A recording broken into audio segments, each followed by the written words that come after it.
I need a Bible. Can you hand me my Bible, please? But today we're talking about hedges and breaches.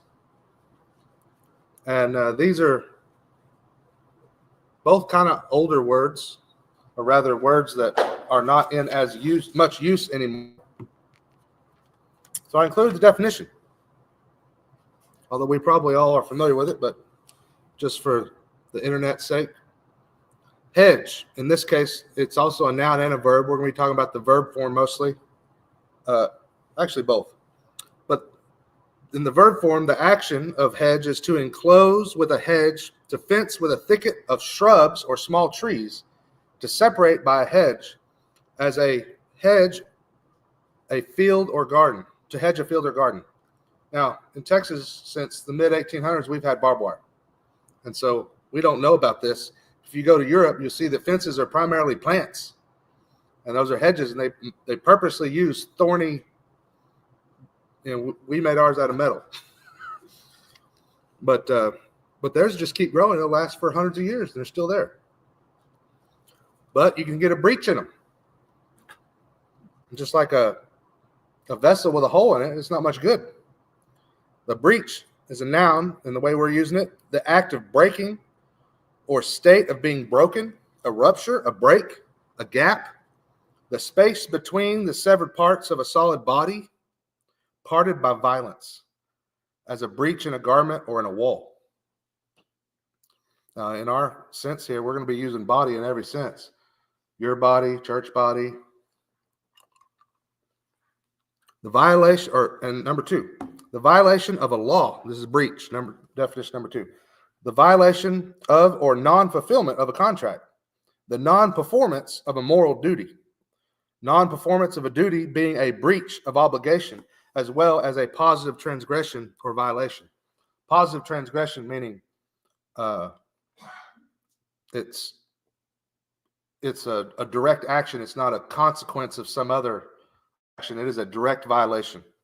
And they mention that because it's actually an omission can easily be the omission of an action. And some people may think that's less of a problem, but here they're reminding us in law that it is a common law. It's considered a positive transgression or violation. I've got a bunch of verses here. I got 4 categories. Hedges, walls, and gaps, making breaches, what breaches are like, and repairing breaches. And each one of these verses have a bunch of context that really should be visited and read.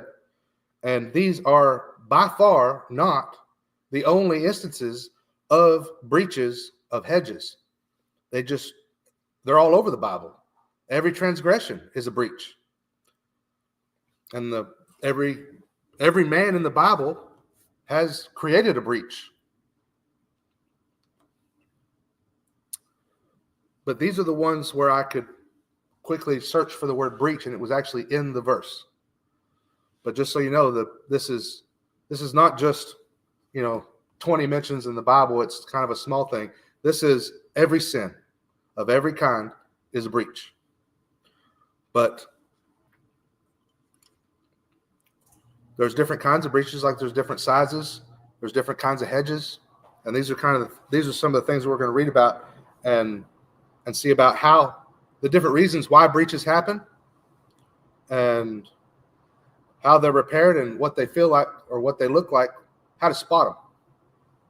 All right, so we'll start with Job 1:10, and I'm trying to decide whether to just read them all and then come back and talk about each one, or read them individually. I think that if I just go through and read them all, it'll give a better summary, and then I can come in and kind of ad-lib some more on each one of these, especially to help with some context that may not be, some of these stories are not, in Sunday school most of the time. And so, and a lot of them, to understand them fully, the understanding of the spiritual and the physical and our 3 parts and the image of God, which we talked a lot about in adult Sunday school, would be helpful as well. So I'm going to go ahead and we're going to start with Job And Job is the easiest one to get into also because it wasn't Job's fault. So we can all be happy with this one. If we get a breach, and it's like, well, the breach is not my fault. And that does happen sometimes. But all the breaches are, no matter how they happen, they are handled the same way. But I'm gonna read the categories one at a time with their 3 or 4, 5 verses, and then so when I get to reading a whole bunch, it's easy to get lost in the words. And so I'm gonna try to read it in the least monotone. And some people find it easier to close their eyes to listen. But whatever do, try to focus on the hedge part or the title. Here we're going to be talking about hedges, walls, and gaps. So look for those words as I'm reading. Job 1:10. Hast not thou made an hedge about him, and about his house, and about all that he hath on every side? Thou hast blessed the work of his hands, and his substance is increased in the land. Nehemiah 4:7. But it came to pass that when Sanballat and Tobiah and the Arabians and the Ammonites and the Ashdodites heard that the walls of Jerusalem were made up and that the breaches began to be stopped, then they were very wroth. These are the enemies of Nehemiah. Ezekiel 13:5. Ye have not gone up into the gaps, neither made up the hedge for the house of Israel to stand in the battle in the day of the Lord. And I sought for a man among them that should make up the hedge and stand in the gap before me for the land, that I should not destroy it. But I found none. That's examples of hedges, walls, and gaps. Here's making breaches, how breaches are made. 2 Samuel 6:8. And David was displeased because the Lord had made a breach upon Uzzah, and he called the name of the place Para-Uzzah to this day. Uzzah's the one that presumptuously touched the ark when he shouldn't have. 1 Chronicles 15:13. For because ye did it not at the first, the Lord our God made a breach upon us, for that we sought him not after the due order. Proverbs 15:4. A wholesome tongue is a tree of life, but perverseness therein is a breach in the spirit. Ecclesiastes 10:8. He that diggeth a pit shall fall into it, and whoso breaketh an hedge, a serpent shall bite him. What are breaches like? Meaning, how are they experienced? Not necessarily what they look like in the hedge. They look like a hedge is just a hole, but bad guys come in through the hole. Job 16:14. This is Job talking about that hedge that was taken down after he experienced it. He said, he breaketh me with breach upon breach. He runneth upon me like a giant.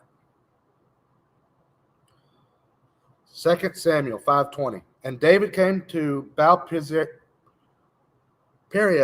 and David smote them there, and said, the Lord hath broken forth upon mine enemies before me as the breach of waters. Therefore he called the name of that place Baal-perazim. So, like a dam, a breach. It's a dam breach. We actually call dam breaches still breaches. That's probably our main use of the word today. But if you've seen anyone seen a YouTube video or a video of a dam breach? It's horrifying. Once it starts, it just keeps getting bigger and bigger and bigger and bigger and bigger and bigger until the whole lake is emptied out on the people. Isaiah 30:13. Therefore this iniquity shall be to you as a breach, ready to fall, swelling out in a high wall, whose breaking cometh suddenly at an instant. So this is something else you can visualize with the water. When it just starts to break and it starts having it's not separated yet, but it's about to be, and then right before it happens. So that's in Samuel and Isaiah, both given illustrations of a breach with a dam failure. Ezekiel 26:10. By reason of the abundance of his horses, their dust shall cover thee, Thy walls shall shake at the noise of the horsemen, and of the wheels, and of the chariots, when he shall enter into thy gates, as men enter into a city wherein is made a breach. Lamentations 2:13. What things shall I take to witness for thee? What things shall I liken to thee, O daughter of Jerusalem? What shall I equal to thee, that I may comfort thee, O virgin daughter of Zion? For thy breach is great, like the sea. Who can heal thee? So here, this is just like the church is the bride. This is the daughter of Jerusalem, are those believing people of Israel. Repairing breaches. Here's the good news. 1 Kings 11:27. And this was the cause that he lifted up his hand against the king. Solomon built Milio and repaired the breaches of the city of David his father. This is a theme. The city of David gets breaches all the time, and I'm not sure why yet, but it is something that several people over the decades had to do. Walls fall down eventually, though, but I'm not sure if it's just that. Anyway, 2 Kings 12:5-8. Let the priests take it to them, every man of his acquaintance, and let them repair the breaches of the house, is the temple, wheresoever any breach shall be found. But it was so that in the 23rd year of King Joash, the priests had not repaired the breaches of the house. Then the king Joash called for Jehoiada the priest and the other priests, and said unto them, Why repair ye not the breaches of the house? Now therefore receive no more money of your acquaintance. So they were supposed to, basically they had an offering plate to fix up the place. And now that I'm connecting this had nothing to do with us fixing up our place. It was just a coincidence. But what he's saying here is that you're not going to get that money anymore. We're going to give it to someone who's going to get the job done. But deliver it for the breaches of the house, and let them deliver it to the hand of the doers of the work. I cut out a lot of verses, but they list out all the craftsmen that are going to be involved. No electricians, but plenty of carpenters that have the oversight of the house of the Lord, and let them give it to the doers of the work, which is in the house of the Lord, to repair the breaches of the house. All right, so the lesson here is that there was people that were supposed to repair the breaches, and they didn't, and the reward was given to someone else. Psalms 106:23. Therefore he had that he would destroy them, had not Moses his chosen stood before him in the breach, to turn away his wrath, lest he should destroy them. This is Psalms. This is probably David talking about when God said, stand back, I'm going to light them up. I'm going to make a nation out of you. Everything's going to come out of you. And he said, no. Please don't do that. So this is Moses standing in the breach. And before in Ezekiel, we heard about God again looking for men to stand in the breach and didn't find any, like he did with Moses. Isaiah 30:26. Moreover, the light of the moon shall be as the light of the sun. Okay, so here we're talking about the millennial reign, when the last 1,000 years of the existence of this creation, before he creates a new heaven and a new earth and throws everything into the lake of fire, that last 1,000 years where Jesus reigns on this earth, that's what Isaiah is talking about. Moreover, the light of the moon shall be as the light of the sun, and the light of the sun shall be sevenfold, as the light of 7 days, in the day that the Lord bindeth up the breach of his people and healeth the stroke of their wound. Ultimately, we'll find that that's the only true repair of any breach. But Isaiah 58:12, we still got to live between now and then. Isaiah 58:12, and they that shall be of thee shall build the old waste places, because they'll be building on landfills. Thou shalt rise up the foundations of many generations, and thou shalt be called the repairer of the breach, the restorer of the paths to dwell in. Isaiah 22:9. ye have seen also the breaches of the city of David. So this is in Isaiah, which is much, much later after David. And so Solomon was repairing breaches, we read, in the city of David. Now Isaiah is talking about repairing breaches in the city of David. The city of David is a small part of Jerusalem that was basically Jerusalem when David was there. And then it's since expanded, but the walls for just the city of David are still there. Which is the breaches, that's what we're talking about, repairing them. All right, I'm going to go back to that verse and read again because I stopped in the middle of it. Ye have seen also the breaches of the city of David, that they are many, and ye gathered together the waters of the lower pool. And Amos 9:11, finally, is our last one. In that day will I rise up the tabernacle of David that is fallen, and close up the breaches thereof, and I will raise up his ruins, and I will build it as of the days of old. So this is also talking about in the future. So here, for 1,000 years, Israel was repairing breaches in that wall, and then finally God says, "I'll take care of it at the end." But y'all need to that those breaches were physical, but like we learned with our parts, how we're all in the image of God, but we all look so different, is that we all have the same three parts as God. We have our soul, spirit, and body. And this is why Jesus was the perfect example of a body on earth.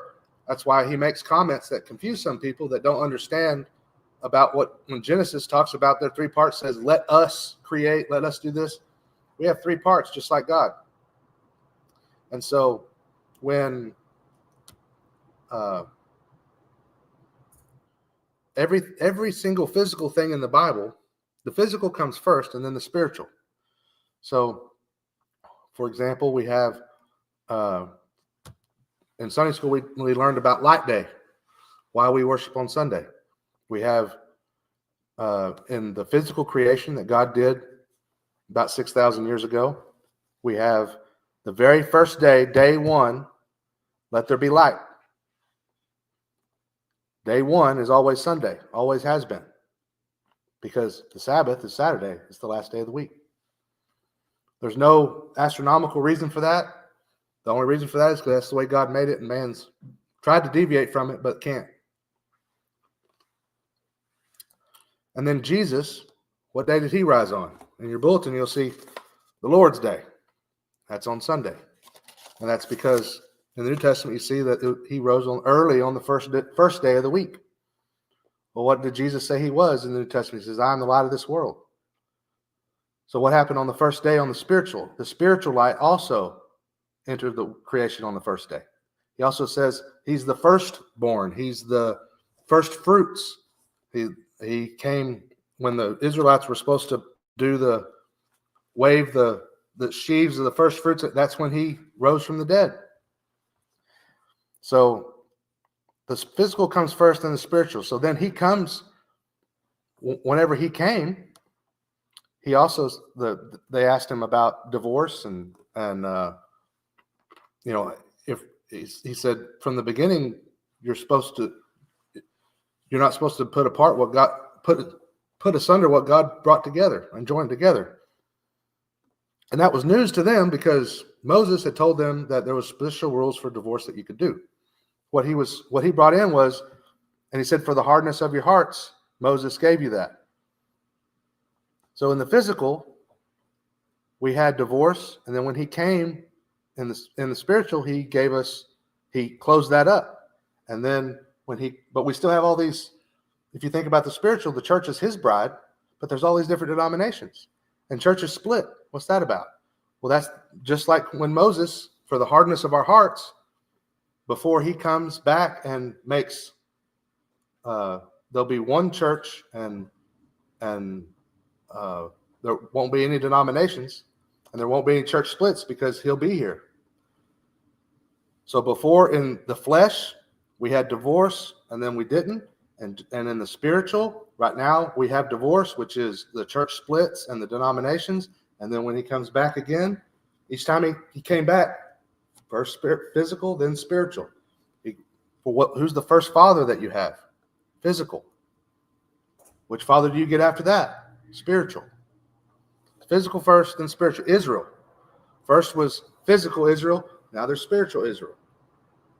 It's always first physical, then the spiritual. And so we have breaches that affect our different parts.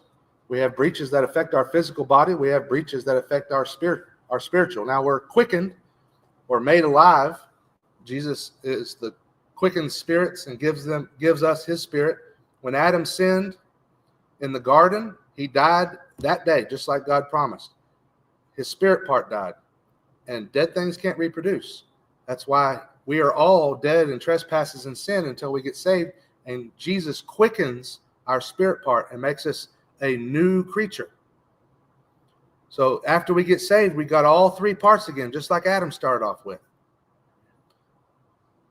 But that doesn't mean that we can't sow breaches into any of these while we're here. Here in making breaches, Proverbs 15:4, this is probably the most common, easy one, says that everyone can relate to, a wholesome tongue is a tree of life, but perverseness therein is a breach in the spirit. Now, if you remember what a breach was like, they likened it to a dam failure. And so perverseness in the tongue is a breach in the spirit. Doesn't mean you're not saved. It just means that you've opened a breach in the dam. We'll be praying for y'all. Is it the sugar? Yeah. She type 1 diabetic. So I know how she feels. Brother Ruben knows how she feels. So pray for them. And then but there's lots of other different kinds of breaches, and spiritual breaches lead to physical breaches. And also physical breaches lead to spiritual breaches. So if you get a breach in one area, it can affect your whole being. And as you know, we're not here by ourselves. God wants us to assemble and help each other. What affects one of us in one way or another affects all of us, and in particular in one's own family. That's where it happens first. So I'm teaching on this because I had a breach recently, and God showed me this about it. And I wanted to share what I thought I had learned. And so we're going to keep going. Oh, the clock got moved. All right. I'm a little distrustworthy of clocks right now. I found out most of the clocks in my house disagreed and were off. And one of them, no matter what I did, it kept getting off in less than a day. The bathroom one. Okay. Broke clocks are work twice a day. Or right twice a day. All right, so we got 15 minutes. I think I can repair this breach that I've made in that amount of time. Okay. So Satan, interestingly with Job, he uses the terminology of a hedge. So it makes me wonder if, of course, he had been on the earth for a while by that time, but that it kind of struck me that he's talking directly to God, and he's using terms that are, as far as I know, explicitly earthly. I'm not sure. Maybe not. Are there hedges in heaven? Maybe there's a hedge around heaven. Not sure. But it was interesting the way that he was talking to God about it, but he used the word hedge. He talked about the hedge that God had put around Job, and about him and about his house and about all that he hath on every side. So God had hedged in his family.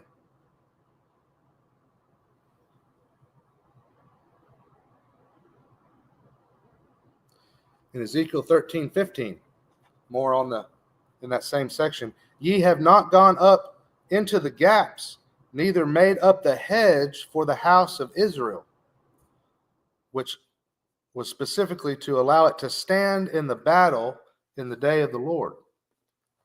So physical comes first, then spiritual. We do the spiritual battle these days, but we know that there's spiritual hedges. The spirit here, it says in Proverbs 15:4, breach in the spirit. So here we know hedges can be around families. We know hedges can be around churches. God can build a hedge to protect anything. Well, how did breaches get in there? Well, we already talked about breaches in the spirit through a perverseness of the tongue. And the New Testament talks about someone who doesn't control their tongue, their religion is vain. So here, breach in the spirit, vain religion. Vain religion meaning the outward religion that he shows is to show other people, not with the right heart. And I found this one interesting too. Ecclesiastes 10:8, he that diggeth a pit shall fall into it, and whoso breaketh an hedge, a serpent shall bite him.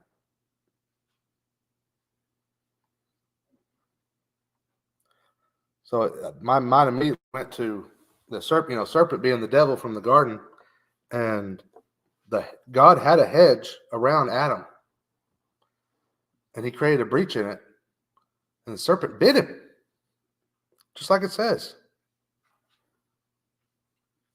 Bit his posterity. It talks about the serpent will bruise his heel, talking about Jesus later, because Jesus is prophesied in the curse on the serpent and on Adam.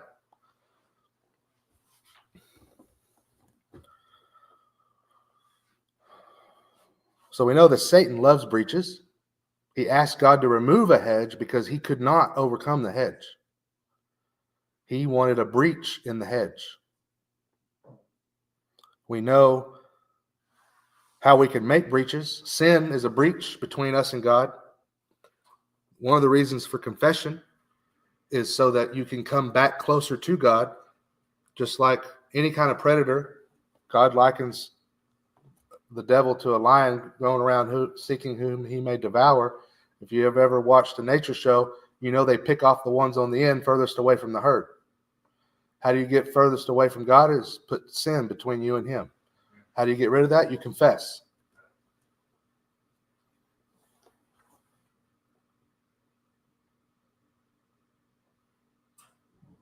So that's how you make breaches. I kind of went over too fast. That's how they're repaired too. But the ultimate repair, I guess I'll save that. We'll get down to it. But what are breaches like? So, okay, being away from God's bad. We can create breaches in our hedges. If you're a child, you've got a hedge. If you're in a church, if you're part of the church, you got a hedge. You got multiple hedge layers. But what's it like when there's a breach in them? Well, we talked about a dam. I wish I could show a video of a dam breach. Just how scary it is.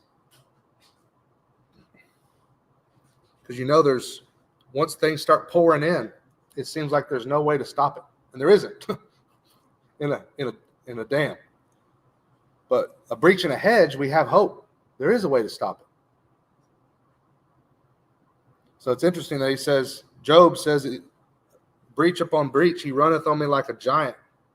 And in Genesis 6, we learn about the giants and how the fallen angels, they're the children of the fallen angels.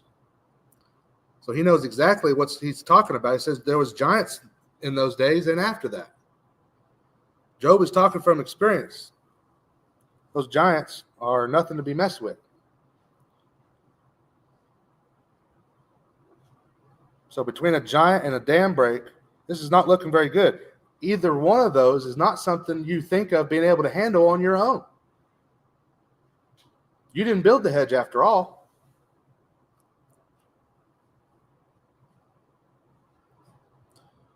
Therefore, this iniquity shall be to you as a breach,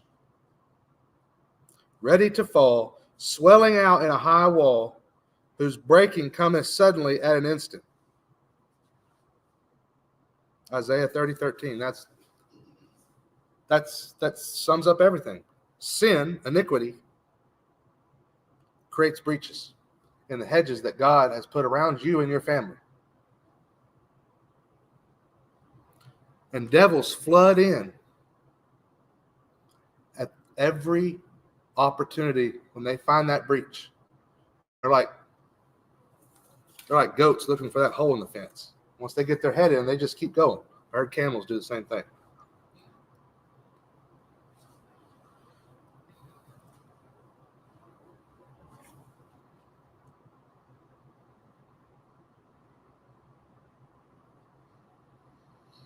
In 2 Kings, while I was reading about the priests taking the money and then not doing the work,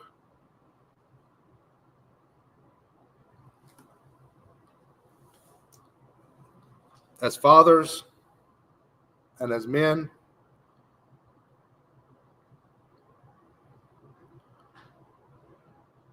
we have responsibilities to not create breaches and to repair them. And they're not always ours. Well, they may not always start off that way, but like with Adam, Eve wasn't punished for eating of the fruit. She gave it to Adam and then he took it. The part of the curse for her, if you read carefully, they're all protections. Satan went after her first. The breaches are primarily, well, they're always sin. But your breach can affect other people.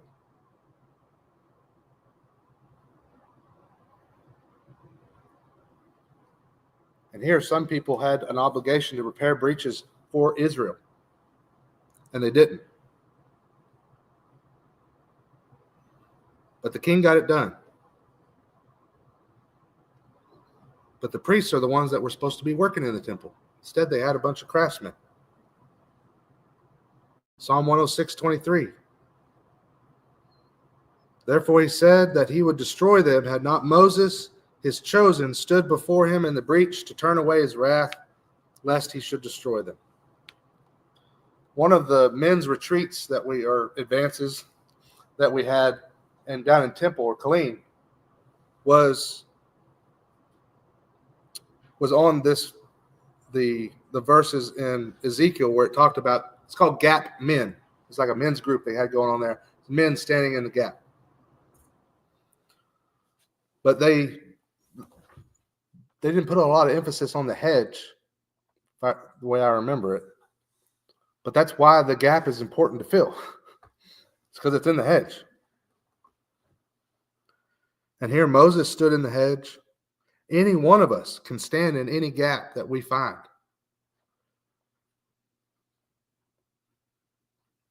The New Testament talks about the reason why we come together is to shoulder each other's burdens.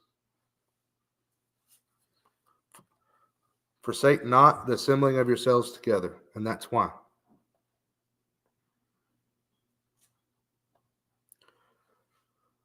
But just like our cycle of repentance and confession to stay close to God, same way with the hedges. The hedges, you see here, the city of David had hedges. It had to be, its wall, its hedge, had to be filled and fixed for thousands of years. Or at least 8,000. It's a little less than 2,000, I guess. But they're always talk that each time you find it here in reference to a breach, always talking about how many breaches are in it. And somebody repaired it, and then they got more breaches in it. And that's something that we're going to have to deal with here on earth until Jesus comes back. But Jesus promises that this won't always be a problem. This is a temporary problem. This is a work that needs to be done. This church building is a temporary problem. Our bodies that we have right now are temporary problems. All this stuff is actually really temporary. And so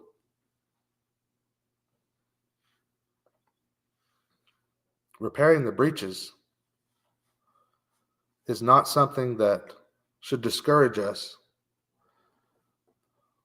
This is a work that God wants us to do. It pleases Him for us to do it. We get to learn from each and every one.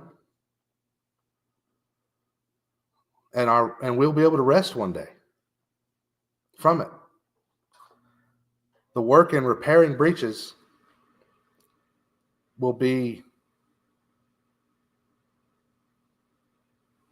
just like any big, football game or a war or any type of conflict. People talk about it and analyze it for a long time. And our time here on earth in this battle, in this war, and the work that we do in the trenches and repairing breaches, there's everything, all the physical parts of war are analogous to the spiritual part. And this will be something we know there's different levels of punishment in hell, and we know that there's different levels of reward and honor in heaven. It'll be great to be there. But some people have more treasure stored up there than others. But while we're here and we get a breach, it's bad news for us at the time. It's a temporary problem, but things here on earth don't seem very temporary to us because that's all we've ever known. So it's going to hurt. It's going to be painful. And sometimes it may be just as painful to repair it. There's lots of different ways to go about this, but the simplest and the one that will always, the way that every single one needs to start is confession and repentance to God. If we stay close to God, we'll stay in a hedge.